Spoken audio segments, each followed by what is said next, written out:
ఇవాళ తెలంగాణ రాష్ట్రంలో కాంగ్రెస్ ప్రభుత్వం బడ్జెట్ ప్రవేశపెట్టింది.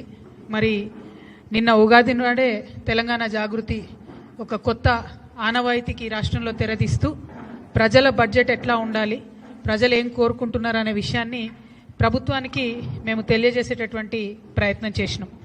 ఎట్లా అయితే జాగృతి ఎస్టిమేట్ చేసిందో మా దగ్గర ఉండేటటువంటి నిపుణుల బృందంతో దాదాపుగా మేము 3.23 crores పెడతారంటే వీళ్ళు 3.24 lakh crores పెట్టినారు.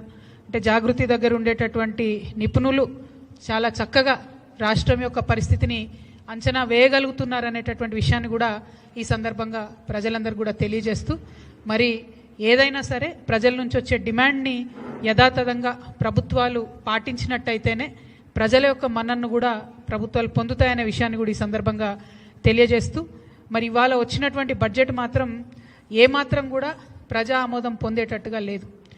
3,24,234 కోట్లతోని బడ్జెట్ పెడితే ఈ రాష్ట్రంలో 56% మంది బీసీలు ఉంటే ఈ ప్రభుత్వం బీసీలకు ఇచ్చినటువంటి నిధులు 4% మాత్రమే.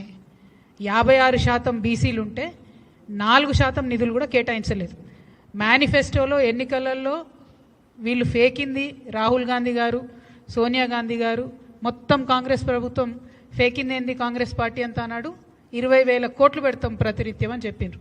కానీ ఇవాళ ఏం చేసిండ్రు, 12,511 కోట్లు మాత్రమే బీసీల కోసం బడ్జెట్ పెట్టిండ్రు.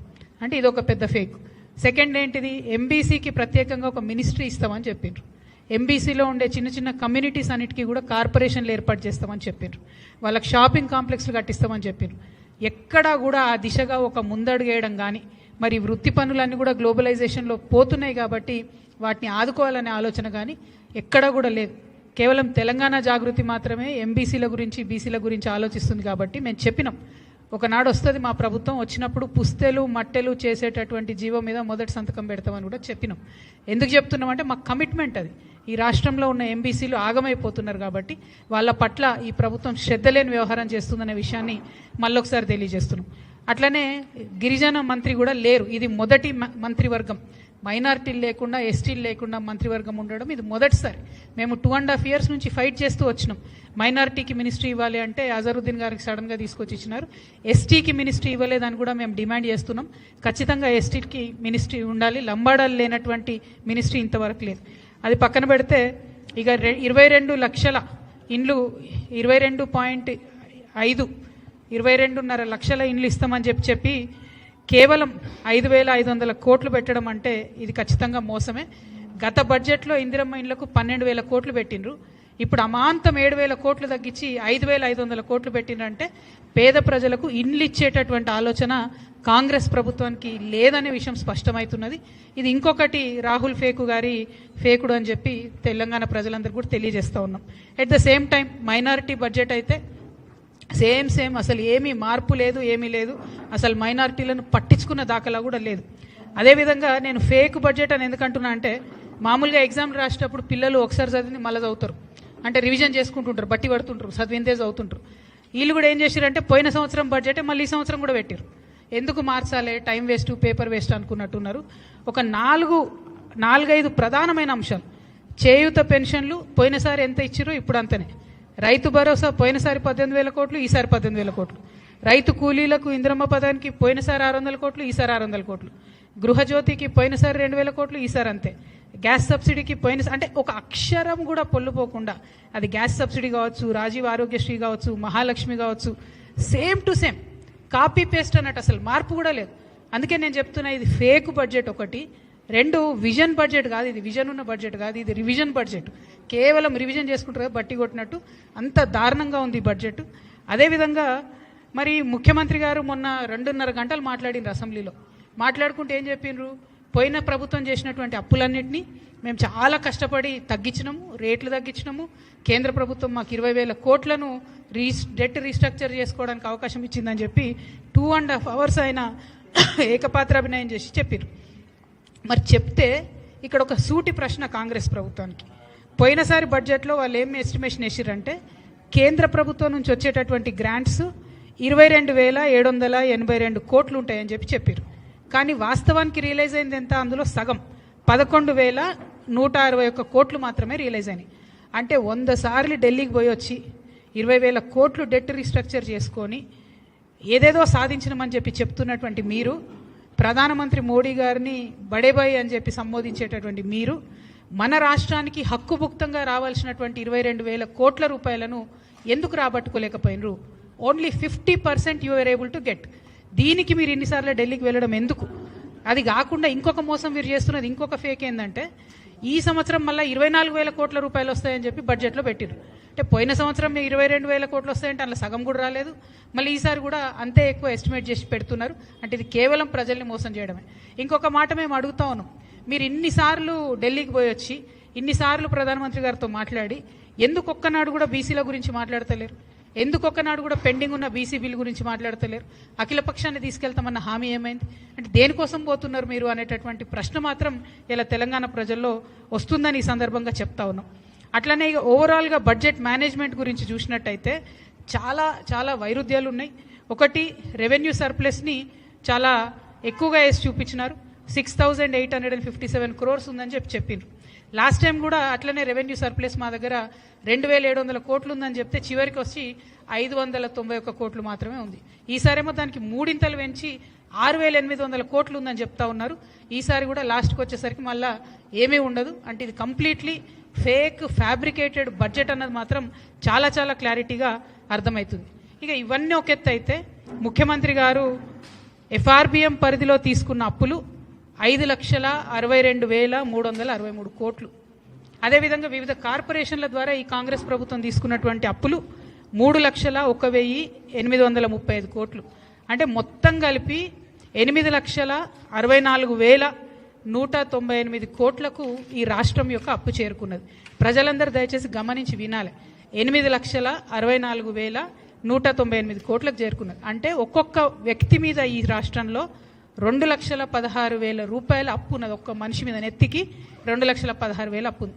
ఒక ఇంట్లో 4 ఉంటారు అనుకుంటే ప్రతి కుటుంబం మీద 9 లక్షల రూపాయల అప్పు ఈ కాంగ్రెస్ ప్రభుత్వం మన నెత్తి మీద పెట్టిందనే విషయాన్ని మేము చాలా చింతిస్తూ చెప్తున్నాం. మరి అప్పు తీసుకొచ్చిండ్రు, కనీసం ఏమైనా ఉద్యోగులకు పెన్షన్లు ఇచ్చిండ్రా? పోనీ కనీసం తులం బంగారం ఇచ్చే పథకంలో ఏమైనా ₹1 ఇచ్చిండ్రా? పోనీ 6 గ్యారెంటీల మీద ఏమైనా పెట్టిండ్రా?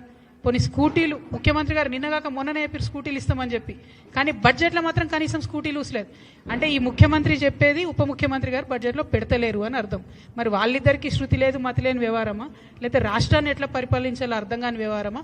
లేకపోతే రాహుల్ గాంధీ గారు ఆడ కాన్స్టిట్యూషన్ పట్టుకొని ఫేకినట్టు ఇక్కడ బట్టి గారు అసెంబ్లీలో బడ్జెట్లో ఫేకినరా అన్న విషయం మాత్రం తెలంగాణ ప్రజలు ఆలోచించేటటువంటి సందర్భం. మీ అందరికీ తెలిసిన విషయమే. మరి ఉద్యోగాలకు సంబంధించి మేము డిమాండ్ చేస్తూ వచ్చినాం. ఖచ్చితంగా మీరు ఉద్యోగులకు సంబంధించి 2 లక్షల ఉద్యోగాలు ఇస్తామని చెప్పినారు. వాటికి సంబంధించి డబ్బులు రిలీజ్ చేయండి, వాటికి సంబంధించి బడ్జెట్ పెట్టండి అని చెప్పినాం. కానీ రాష్ట్ర ప్రభుత్వం కనీసం దాని మీద శ్రద్ధ పెడతలేదు. సో ఈరోజు ఒక సర్వే వచ్చిందండి. ఈ సర్వే పేరు స్టేట్ ఆఫ్ వర్కింగ్ ఇండియా. అంటే పని చేస్తున్నటువంటి వాళ్ళు, ఎంప్లాయిడ్ ఉన్నటువంటి వాళ్ళ పరిస్థితి కోసం దేశవ్యాప్తంగా అజీం ప్రేమ్జీ యూనివర్సిటీ చేసిన సర్వే. దీంట్లో ఏమొచ్చిందంటే ఎంత దారుణం అంటే, ప్రతి 4 డిగ్రీ చేసినటువంటి తెలంగాణ బిడ్డలలో, మగపిల్లలలో 4 డిగ్రీలు చేస్తే ఒక్కరికి మాత్రమే ఉద్యోగం ఇవ్వగలుగుతున్నాం. ఆడపిల్లలలో డిగ్రీ చేసిన 2 ఆడపిల్లల్లో ఒక్కరికి మాత్రమే ఉద్యోగం ఇవ్వగలుగుతున్నాం. అంటే విమెన్లో అన్ఎంప్లాయ్మెంట్ శాతం 50% ఉంది, మగపిల్లల్లో అన్ఎంప్లాయ్మెంట్ శాతం 28% ఉంది ఈ రాష్ట్రంలో. ఇది కంపారిటివ్లీ వేరే రాష్ట్రాలకు, కాంగ్రెస్ ప్రభుత్వాలు ఉన్న కర్ణాటకలో చూసుకున్నా కూడా మహిళల అన్ఎంప్లాయ్మెంట్ ఓన్లీ 20% ఉంది, మగవాళ్ళ అన్ఎంప్లాయ్మెంట్ ఓన్లీ 22% ఉంది. అంటే ఇంత పెరుగుతున్నాము, తెలంగాణ రైజింగ్ అంటే నేను ఎల్లనో అనుకున్నా, కానీ అన్ఎంప్లాయ్మెంట్లో మాత్రం సూపర్ రైజింగ్ ఉన్నది. దీనికి మాత్రం కాంగ్రెస్ ప్రభుత్వానికి, రాహుల్ గాంధీ గారికి కంగ్రాచులేషన్స్ చెప్తా ఉన్నా. ఎందుకంటే మీరు వచ్చి అశోక్ నగర్లో ఫేకిను రాహుల్ గాంధీ గారు, మిమ్మల్ని ఇయాలటి నుంచి మా హైదరాబాద్లో సలీం ఫేకు అని ఉంటాడు. ఆయన సినిమాలలో మస్తు నవ్విస్తాడు మనందరినీ. హైదరాబాదీ స్లాంగ్ని, హైదరాబాదీ ఫేకుని, ఆ కామెడీని ఆయన మొత్తం ఇండియా వైడ్ పాపులరైజ్ చేసిండు. కానీ ఇయాలటి నుంచి మాత్రం మా తెలంగాణ అశోక్ నగర్కి వచ్చి ఫేకినందుకు రాహుల్ గాంధీ గారికి రాహుల్ ఫేకు అని నామకరణం చేస్తున్నాం మేము. కానీ మీరు మా సలీం ఫేకు గారికి సరిపోరు. ఆయనేమో మమ్మల్ని చాలా నవ్విస్తాడు, మీరు మాత్రం మమ్మల్ని ఏడిపిస్తున్నారు. నిరుద్యోగ సమస్యలు ఇంత దారుణంగా ఉంటే ఇక ఎందుకు ఫేకు అంటున్నా అన్న విషయం మళ్ళీ ఒకసారి ప్రూఫ్ చేస్తాను నేను ఇప్పుడు మీకు. ఇది రాష్ట్ర ప్రభుత్వం యొక్క, నేను ఇప్పుడే స్క్రీన్ షాట్ తీసుకొని వచ్చిన ప్రెస్ మీట్ పెట్టే ముందు, స్కిల్ డెవలప్మెంట్ యూనివర్సిటీ యొక్క వెబ్సైట్. ఇక్కడ ఏం రాసి ఇది పట్టుకోతాము, ఇక్కడ ఏం రాసిండ్రు వీళ్ళు 68,000 మంది, ఇక్కడ ఇక్కడ ఎల్లోలో కనబడుతుంది 68,000 మంది ఎన్రోల్ అయినరని రాసిర్రు. సరే పోనీ కరెక్టా కాదా అని చెప్పి ఫోన్ చేసినాం అదే స్కిల్ యూనివర్సిటీకి. వాళ్ళు చెప్తున్న లెక్కలేంది 920 మంది మాత్రమే ఎన్రోల్ అయినరని యూనివర్సిటీ వాళ్ళు చెప్తున్నారు. వెబ్సైట్లో ఈ బట్టి గారి ఫేకుడు ప్రచారం ఏంది అని అంటే, ఎందుకు బట్టి గారి పేరు చెప్తున్నా అంటే, ఈయన 3 పారాగ్రాఫ్లు చెప్పారు ఈరోజు బడ్జెట్లో బట్టి గారు. స్కిల్ యూనివర్సిటీ ఇట్లా, స్కిల్ యూనివర్సిటీ అట్లా, దీనివల్ల ఇట్లయితుంది అట్లయితుంది అని చెప్తే నేను ఎంతగానో పైసలు ఇచ్చిండో బట్టి గారు అనుకున్నా. ఉట్టి మాటలే, ₹1 కూడా ఇలా స్కిల్ యూనివర్సిటీకి. అక్కడ స్కిల్ యూనివర్సిటీలో పనిచేసే వాళ్ళే చెప్తున్నారు మాకు డబ్బులు లేవు, చాలా దారుణమైన పరిస్థితి ఉంది కాబట్టి ఇట్లా ఫేక్తున్నామని చెప్తున్నారు. నేను డిమాండ్ చేస్తున్నా, రాష్ట్ర ప్రభుత్వం ఈ మిస్లీడింగ్ ఇన్ఫర్మేషన్ తొలగించాలి ఈ వెబ్సైట్ నుంచి. 68,000 people are not enrolled in skill university, only 920 people are enrolled. ఇది మీరు మార్చకపోతే మాత్రం మంచిగా ఉండదు, దయచేసి తప్పకుండా మార్చాలని చెప్పి నేను ప్రభుత్వాన్ని డిమాండ్ చేస్తున్నా. అందుకని బట్టి గారు ఫేక్తున్నారని చెప్తున్నా, నేను ఉట్టిగా చెప్పడం లేదు. ఇంకో బాధాకరమైన విషయం ఏంటి అని అంటే, కంప్లీట్గా ఈ రాష్ట్రంలో ప్రజల యొక్క ఆహారానికి సంబంధించి ఏమాత్రం కూడా ఈ ప్రభుత్వం శ్రద్ధ పెడతలేదనడానికి న్యూస్ మీటర్ అనేటటువంటి సంస్థ మొన్న పార్లమెంట్లో వచ్చినటువంటి ఆన్సర్ తీసుకొని మొత్తం కూడా ఒక ఆర్టికల్ వేయడం జరిగింది. మనకన్నా చండీగఢ్ పాపులేషన్ 40 లక్షలు, తెలంగాణ పాపులేషన్ 4 కోట్లు. కానీ చండీగఢ్లో ఏదైతే ఫేక్ ఫుడ్, అది కల్తీ ఫుడ్ తయారు చేసే వాళ్ళ మీద పెట్టిన కేసుల్ని మన రాష్ట్రంలో పెట్టిన కేసుల్ని చూసుకుంటే ఎట్లుందంటే పరిస్థితి 1000% వాళ్ళది ఎక్కువ ఉంది. మన దగ్గర పోయిన సంవత్సరం అంటే 2024-25లో ఒక్కటే ఒక కేసు పెట్టారు ఫుడ్ మంచిగా లేదని చెప్పి, కల్తీ ఫుడ్ అని చెప్పి. అది కూడా ఓన్లీ హైదరాబాద్ సెంట్రిక్. నేను ఇవాళ ప్రభుత్వాన్ని డిమాండ్ చేస్తున్నా, హైదరాబాద్ సెంట్రిక్ కాదు, తెలంగాణ వ్యాప్తంగా కల్తీ జరుగుతుంది. అది నూనె కావచ్చు, పప్పు కావచ్చు, ఉప్పు కావచ్చు, కారం పొడి కావచ్చు, పసుపు కావచ్చు. ప్రజల ఆరోగ్యంతో చెలగాటమాడుతున్నారు. దయచేసి రాష్ట్రమంతా శ్రద్ధ పెట్టండి. ఫుడ్ కమిషన్ నిద్రపోతున్నది, మేల్కోండి, దయచేసి కేసులు పెట్టండి. ఒకటే ఒక కేసు పెట్టిరు మొత్తం మొన్న ఇయర్లో. భయం అనేది లేకుండా పోతుంది. ప్రజల ఆరోగ్యంతో చెలగాటమాడుతున్నారు కాబట్టి ఈ బడ్జెట్లో కూడా మరి మంచి ఆర్గానిక్ ఫార్మింగ్కి సపోర్ట్ చేస్తామని ముందు చెప్పిండ్రు, ఇప్పుడైతే చెప్పలేదు. అందుకనే ఈ మధ్యలో ఈ విషయాన్ని కూడా నేను చెప్తా ఉన్నాను. ఇక దీంతో పాటు ఇంకొక విషయం కూడా చెప్పాలి. 1 కోటి మంది మహిళలను కోటీశ్వరులు చేస్తామని చెప్పి పదే ముఖ్యమంత్రి గారు చెప్తా ఉంటారు. అయితే ఆ సెర్ప్ వ్యవస్థలో, ఆ సెల్ఫ్ హెల్ప్ గ్రూప్స్లో స్త్రీనిధి అనేటటువంటి ఒక ఆర్గనైజేషన్ కూడా ఉంటుంది. ఆ స్త్రీనిధి సపరేట్గా మహిళల కోసం కోఆపరేటివ్ ఏర్పాటు చేసి 2011లో ఏర్పాటు చేశారు. అయితే అప్పటి నుండి ఇప్పటి వరకు ఈ స్త్రీనిధిని ఒక దయ్యం పట్టుకొని వెంటబడతా ఉన్నది. దాదాపుగా 14 ఇయర్స్ నుంచి ఒకటే ఒక వ్యక్తి, ఆయన పేరేంటిదంటే జి విద్యాసాగర్ రెడ్డి. ఈయన యాక్చువల్గా స్టేట్ ప్రాజెక్ట్ డైరెక్టర్ సెర్ప్కి జాయిన్ అయ్యాడు. కానీ ఆయన్నే సెల్ఫ్ డిక్లేర్డ్ మేనేజింగ్ డైరెక్టర్ అయిపోతాడు. ఆయన మేనేజింగ్ డైరెక్టర్గా 14 ఏళ్ల నుంచి కొనసాగుతుంది. 58 సంవత్సరాలు పైబడినటువంటి వ్యక్తిని కొనసాగించరాదని ఆర్బీఐ చెప్పినప్పటికీ కూడా ఆయన అట్లనే కొనసాగుతాడు. ఆయన ఎవరేమన్నారు. ఎందుకంటే ఎర్రబెల్లి దయాకర్ రావు గారు అప్పుడు గ్రామీణ శాఖ మంత్రిగా ఉన్నప్పుడు, రూరల్ డెవలప్మెంట్ మినిస్టర్ ఉన్నప్పుడు డైరెక్ట్గా ఎర్రబెల్లి గారి ట్రస్ట్కి సిఎస్ఆర్ ఫండ్స్, ఈ స్త్రీనిధి నుంచే సిఎస్ఆర్ ఫండ్స్ ఆయన ట్రాన్స్ఫర్ చేసి అప్పుడు బీఆర్ఎస్ గవర్నమెంట్లో మేనేజ్ చేసుకున్నాడు. ఇప్పుడు కాంగ్రెస్ గవర్నమెంట్లో కూడా అదే కొనసాగుతున్నది. కాంగ్రెస్ గవర్నమెంట్లో కూడా అందరూ ఉద్యోగులు పదే కంప్లైంట్ చేస్తే కూడా ఒక ఎంక్వైరీ కమిషన్ వేసిరు. దాని పేరేందంటే జీవో నంబర్ 523 ఎంక్వైరీ కమిషన్ వేసిరు. ఇంతవరకు ఆ ఎంక్వైరీ కమిషన్ ఏమైందంటే సీతక్క గారు మాట్లాడతలేరు. నిన్న కూడా సీతక్క గారు ఈ విద్యాసాగర్ రెడ్డి అనేటువంటి పక్కన కూర్చోబెట్టుకొని మేము మహిళలను కోటీశ్వర్లు చేస్తామంటే ఈయన మింగుతున్నాడు అమ్మ పైసలన్నీ, ఈయన ఇబ్బంది పెడుతున్నాడు. అట్లా కాదు, దయచేసి ఆ వ్యక్తిని మొదలు తొలగించండి. ఎందుకంటే ఈయన ఏం చేస్తుండంటే ఆయన మొత్తం ప్యానెల్ అందరినీ కూడా ఎగ్జిక్యూటివ్ డైరెక్టర్, ఈ డైరెక్టర్ అని చెప్పి లక్షలలో వాళ్ళకి జీతాలు ఇచ్చి ఎస్సీ ఎస్టీ బీసీ మహిళలందరినీ కూడా 737 మంది ఎంప్లాయీస్ ఉండే స్త్రీనిధిలో ఇప్పుడు 270 మంది మిగిలినరు. అందరినీ కూడా ఆయన తీసేసుకుంటూ వస్తున్నాడు. అన్ని రకాల రూల్స్ కూడా ఫ్లౌట్ అయిపోతూ ఉన్నాయి. దీన్ని ఖచ్చితంగా మీరు ఈ విద్యాసాగర్ రెడ్డి అనే వ్యక్తిని మీరు తొలగించాల్సిందే. ఆ స్త్రీనిధిలో జరుగుతున్నటువంటి అక్రమాలను ఖచ్చితంగా బయట పెట్టాల్సిందే. 523 జీవో ఎంక్వైరీ ఏమైందో కూడా సీతక్క గారు చెప్పాల్సిందే. మీరు చెప్పకపోతే మరి ఎర్రబల్లి గారికి ఎట్లయితే అండర్స్టాండింగ్ ఉండేనో మీకు కూడా ఉంటుందని అనుకోవాల్సి వస్తుంది. సీతక్క మంచిది నాకు తెలుసు, అట్లా చేయదు. కాబట్టి తొందరగా విద్యాసాగర్ రెడ్డిని తొలగిస్తారని చెప్పి నేను మనస్ఫూర్తిగా నమ్ముతా ఉన్నాను. ఇక చివరి విషయానికి వస్తే ఈ ప్రభుత్వం ఈ బడ్జెట్ మొత్తంలో కూడా ఎక్కడ విజన్ చూపించలేదు, 6 గ్యారెంటీల విషయం చూపించలేదు. బయట నుండి తెచ్చినటువంటి అప్పులేమో కుటుంబానికి 9 లక్షల రూపాయల అప్పు మన మీద మోపుతా ఉంది. కానీ సింగరేణికి ఇవ్వాల్సినటువంటి 50,000 కోట్లు అప్పు కడతలేరు. జెన్కోకి ఇవ్వాల్సిన అప్పు కడతలేరు, ట్రాన్స్కోకి ఇవ్వాల్సిన అప్పు కడతలేరు. వీటన్నిటి దగ్గర 50,000 కోట్లు అంటే 1,50,000 కోట్లు ప్రభుత్వమే ఈ సంస్థలకు ఇవ్వాలి. ఆ అప్పు తక్షణమే చెల్లించాలి. సింగరేణి సంస్థ దానంతటది రన్ అవ్వాలి. ట్రాన్స్కో జెన్కో హెల్తీగా ఉండాలని చెప్పి నేను డిమాండ్ చేస్తూ ఉన్నాను. ఇక మూసీకి అందరూ వ్యతిరేకించే మూసీకి, ప్రపంచ బ్యాంకు నుంచి అప్పు తెచ్చుకునే మూసీకి 1,500 కోట్లు పెట్టుకున్నారు. యంగ్ ఇండియా స్కూల్స్ ఎక్కడైతే కమిషన్లు వస్తాయో ఆ స్కూళ్ళకు 5,000 కోట్లు పెట్టిండ్రు. నేను ఒకటే ప్రశ్న ఇస్తా ఉన్నా సూటిగా ఈ ప్రభుత్వాన్ని, రాహుల్ గాంధీ గారిని ప్రత్యేకంగా, మీరు ఏదైతే అశోక్ నగర్కి వచ్చి ఉద్యోగాలు వేస్తామని చెప్పారు కదా, కనీసం ఆ ఉద్యోగాల విషయం మాట్లాడకుండా, డిఎస్సి టీచర్స్ని రిక్రూట్ చేయకుండా, ఎస్సీలలో ఉన్న బ్యాక్లాగ్ పోస్టులు నింపకుండా, జాబ్ క్యాలెండర్ ఇవ్వకుండా, మీరు వేస్తామని చెప్పినటువంటి అవుట్ సోర్సింగ్ కార్పొరేషన్ ఉద్యోగుల కోసం కార్పొరేషన్ వేయకుండా ఈ స్కూళ్ళు కట్టుకుంటే స్కూళ్ళలో పాఠాలు ఎవరు చెప్పాలి? మరి ఇప్పుడు ఉన్న టీచర్లు అయితే సరిపోరు, ఎక్కువ టీచర్లు కావాలి, డిఎస్సి వేయాల్సిందే. మరి ఎందుకు వేస్తలేరు? దేనికోసం ఆపుతున్నారు? ఈ డబ్బులన్నీ బిల్డింగ్లు కట్టుకుంటూ పోతే మీరు హ్యూమన్ రిసోర్సెస్ మీద ఇన్వెస్ట్ చేయరా అని చెప్పి ఈ ప్రభుత్వాన్ని నేను అడుగుతున్నా. మరి జాబ్ క్యాలెండర్ కోసం నిరుద్యోగులంతా ఉద్యమిస్తున్నారు.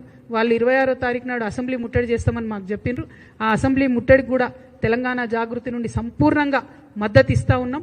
నిరుద్యోగులను మోసం చేసినటువంటి ఈ ఫేక్ కాంగ్రెస్ ప్రభుత్వాన్ని, అంటే వీళ్ళను రాహుల్ గాంధీ ఒక దగ్గర ఫేక్తారు, రేవంత్ రెడ్డి గారు ఒక దగ్గర, బట్టి గారు ఒక దగ్గర, వీళ్ళు ఎట్లా అంటే ఫేకెస్ట్ అన్నట్టుంది వీళ్ళ పరిస్థితి. అంటే ఒకరిని మించోగలు చెప్పేటట్టు. కాబట్టి ఓవరాల్గా రాహుల్ ఫేకు గారికి నేను రిక్వెస్ట్ చేసేది ఏంటంటే, తెలంగాణ నెక్స్ట్ టైం వస్తే దయచేసి జాబ్ క్యాలెండర్ ఇవ్వండి, ఉద్యోగాలు ఇవ్వండి. మీరు పెట్టినటువంటి ఈ బడ్జెట్లో ప్రజలకు సంబంధించి ఏ బడ్జెట్ కూడా లేదు, ఏ గ్యారంటీ మీద కూడా లేదు. కాబట్టి ప్రజాక్షేత్రంలో తప్పకుండా ప్రజలు మిమ్మల్ని ప్రశ్నించాలని జాగృతి తరఫున డిమాండ్ చేస్తూ సెలవు తీసుకుంటున్నాను. Thank you. జై తెలంగాణ, జై జాగృతి.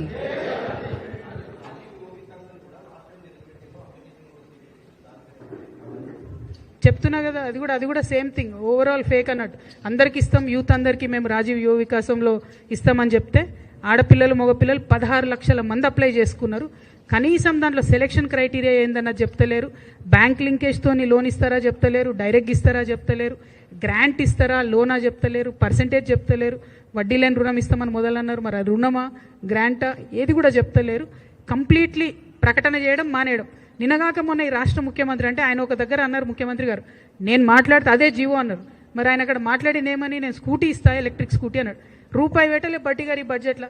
అంటే ఏందన్నట్టు, ముఖ్యమంత్రి గారు ఎస్ అంటే బట్టి గారు నో అన్నట్టు ఉంది పరిస్థితి. మధ్యలో ప్రజలేమైపోవాలి? డెఫినెట్గా ఇది fake budget, Congress fake budget, Rahul Gandhi గారు ఫేకు బడ్జెట్. దీన్ని మేము తీవ్రంగా నిరసిస్తూ ఉన్నాం. Thank you.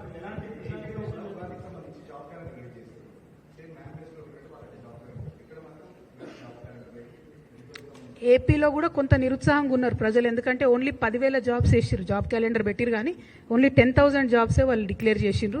ఇక్కడేమో సంవత్సరానికి 2 లక్షల జాబ్స్ అన్నారు. ఇంతవరకు నిన్న అసెంబ్లీలో ముఖ్యమంత్రి గారు చెప్పిన దాని ప్రకారమే 68,000 జాబ్స్ ఇచ్చినాం మేమన్నారు. అంటే వీళ్ళు కొత్తగా ఇచ్చింది 11,000. అంతకుముందున్న బీఆర్ఎస్ గవర్నమెంట్ ఇచ్చిన జాబ్స్కే వీళ్ళు పట్టాలు ఇచ్చిరు తప్పితే, కాపీలు ఇచ్చిరు తప్పితే వేరే స్పెషల్ జాబ్స్ వేయలేదు. సో అందుకే నేను ఇన్నిసార్లు ఫేకు అనేది రాహుల్ గాంధీ గారిని. వారు రావాలి, నెక్స్ట్ టైం ఎప్పుడు రాష్ట్రంలోకి వచ్చినా కూడా ఖచ్చితంగా ప్రశ్నిస్తాం వారిని. Thank you.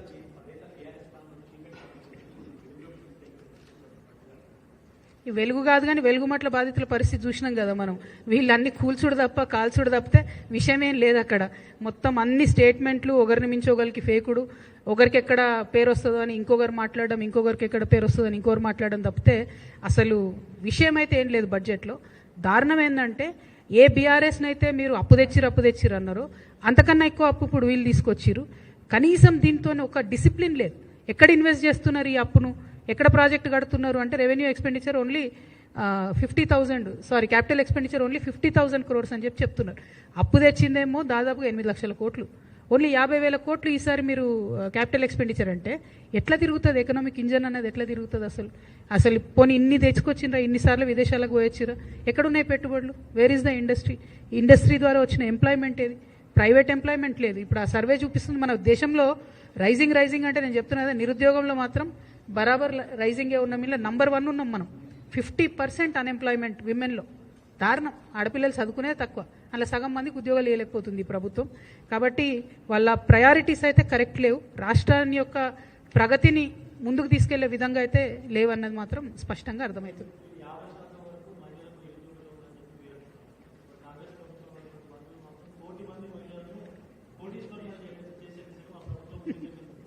నేను చెప్పిన కదా, 1,00,00,000 మంది మహిళలు కోటీశ్వరులు చేసుడేమో కానీ ఆ విద్యాసాగర్ రెడ్డి అనేట ఆయన మొత్తం గొల్లగొడుతున్నాడు. అందులో ఉన్న పైసలు సెర్పులో కానీ స్త్రీనిధిలో ఉన్నది కానీ ముందు అతన్ని తొలగించాలి, ఎంక్వైరీ చేయాలి. 1, 2 మహిళలకు ఏదైతే మీరు సెల్ఫ్ హెల్ప్ గ్రూప్స్ ద్వారా కూడా వడ్డీ లేని రుణాలు ఓన్లీ 5 lakhsకే ఇస్తున్నారు, వాళ్ళు ఎక్కువ ఇస్తలేరు. అంతకుముందు ఎట్లయితే చంద్రబాబు నాయుడు గారు ఉన్నప్పుడు గ్రాంట్ ఇచ్చేదో అట్లా ఇవ్వాలని మహిళలు అడుగుతున్నారు. అట్లా గ్రాంట్ ఇస్తే వాళ్ళు ఏదైనా ఒక బిజినెస్ పెట్టుకున్నా అది డెవలప్ అవుతుంది. మీరు లోన్ ఇస్తే ఏం లాభం?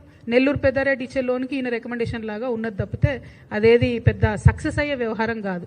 ఇంకొకటి, నిన్న ముఖ్యమంత్రి గారు కూడా అసెంబ్లీలో మాట్లాడుకుంటూ మేము 1000 బస్సులు కొనిచ్చినాం, మేము పెట్రోల్ బంకులు పెట్టించినాం, అది ఇదని చెప్పిండ్రు. కానీ జుట్టుకు కనీసం 100 రూపాయలు కూడా మహిళలకు రావు నెలకు వాళ్ళు ఇచ్చేటటువంటి మోడల్లో.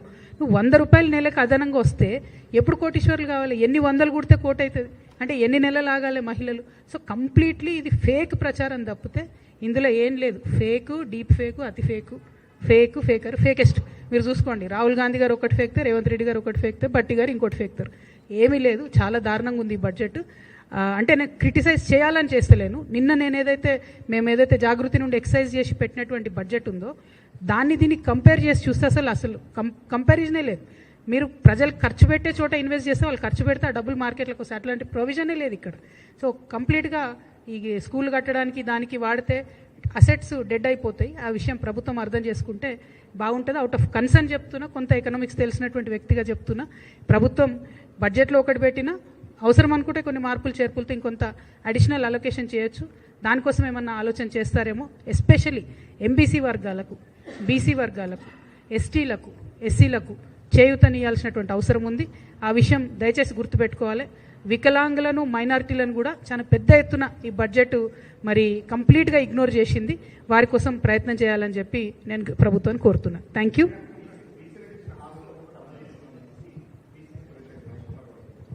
అది ఇంకొక 1 more ఫేక్ యాడ్ అలా. సో అంటే చెప్తున్నా కదా, వాళ్ళు ఎవరు ఏం స్టేట్మెంట్ చేస్తారో పోలిక లేదు, పొంతన లేదు. అక్కడ ఢిల్లీలో ఒకటి చెప్తారు, దిగే వరకు ఇంకోటి చెప్తారు.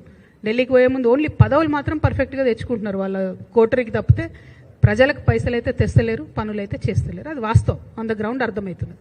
Thank you.